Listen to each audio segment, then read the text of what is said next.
What's up, you amazing hackers? I hope you're all doing well today. So I have the man, the legend, Tomnomnom with me today. How are you doing, man? I'm doing okay, thank you. I've had a couple of weeks off work, so feeling kind of chilled out. Yeah, doing okay. Thank you so much for being on the channel, man. I really appreciate it. Uh, Thanks for having me. It's like amazing. You're this legend of a tool builder who builds like amazing tools. What's it like to be this kind of legendary status in the community?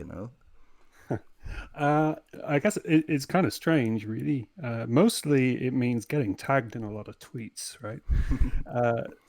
And completely unrelated to things that I've done as well. Just people will, if they build a new tool or something like that, like their first bash script or something, they'll just tag me in it, which is fine, absolutely. But I get so many of them, I find it hard to keep on top of them and keep replying. But I always appreciate seeing them anyway. Yeah. Um, and I get a lot of questions as well. Um, about a variety of topics, some of which I've sort of claimed to know a little bit about, and others that I don't know that much about or haven't even talked about publicly. People just sort of go, you know things, you can answer my question for me. And I try to, as much as I can. Yeah. It's quite overwhelming sometimes, but otherwise, it's really, what's the word? Uh, like overwhelming in a good way. So, for example, late last year, I decided that I needed to quit my job.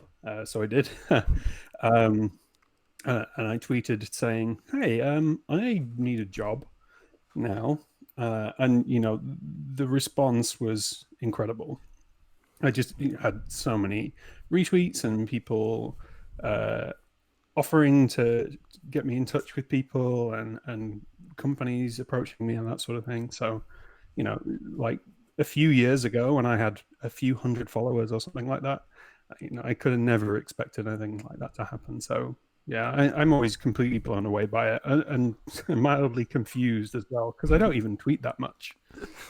Um, Yeah, I know what you mean. It's like I've gained 1,600 followers on Twitter now, I think, and it's sometimes I get these strange tweets like I found this vulnerability, I found the Wakami web application filter. How can I get around it? And I'm like, I don't know anything about web application filters.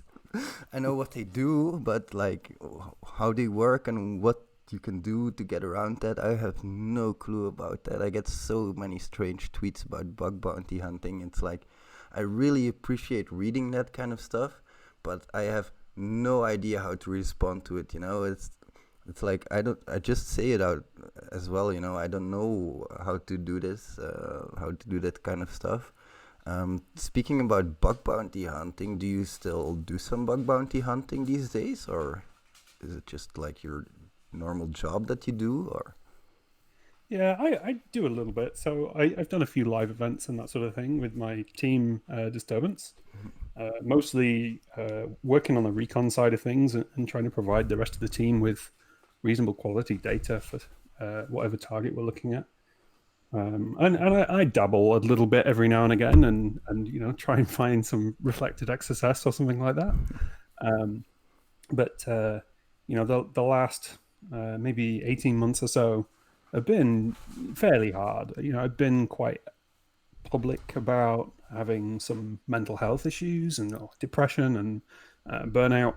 Whether those are the same thing or the different things, or two different manifestations of the same thing, I'm not sure. But um, I've been trying to have a bit more me time, play some games, and spend time with my kids. I've been building RC cars and trying to get out my bike and like we were just talking about before we started recording, playing some guitar as well, that sort of thing. But yeah, I actually did do a bit of bug bounty hunting last night. Success program I just got invited to, and it was a dupe. So that's a shame. that's the way things go. Yeah, But it felt good to find a bug anyway. yeah, it's Uh, still a valid bug. A doob is still a valid bug. yeah, for sure. Yeah, that's really something that doesn't get talked about a lot, especially in the hacker scene. But feelings are something that matter a lot. This is something that you do quite a lot, especially for me, and I think for you as well.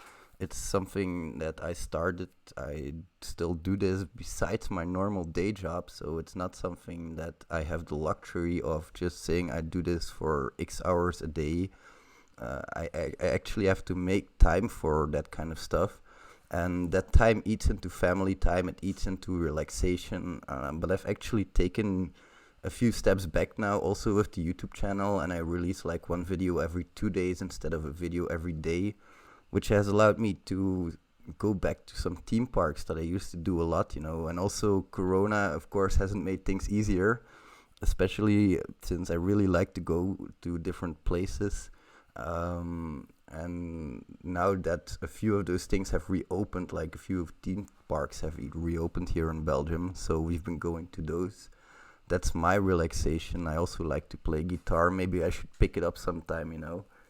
But for me, also a big part of it, hacking is relaxation. Since I do it in my spare time, it is a little bit of relaxation. So it has to stay fun for me. Um, One thing I wanted to ask you about, when you do bug bounty hunting, do you use your own tools a lot? Yeah, definitely. Did Almost exclusively, uh, barring a few other tools. So, I use Burp Suite like basically everybody does.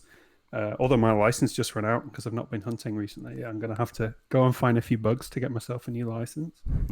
Um, Unless, Portswigger's listening and they want to donate one. Um, and I use a few other tools as well. I didn't write, so I quite like FUF or FFUF or however you want to pronounce it. It's a really useful tool, really powerful, can do a lot of things. But the vast majority of the time, I'm using some combination of tools that I wrote and kind of stitching them together with Bash, basically, because I wrote the tools to work in exactly the way that I want to work. yeah. So, they always behave unless there's any bugs, which definitely happens quite a bit, but they behave in the way I expect them to. And if they don't, then I can quickly change them. That's And true. And the inner workings as well. That's also something that's very important. You know exactly what they're doing at each step of the process. yeah, definitely.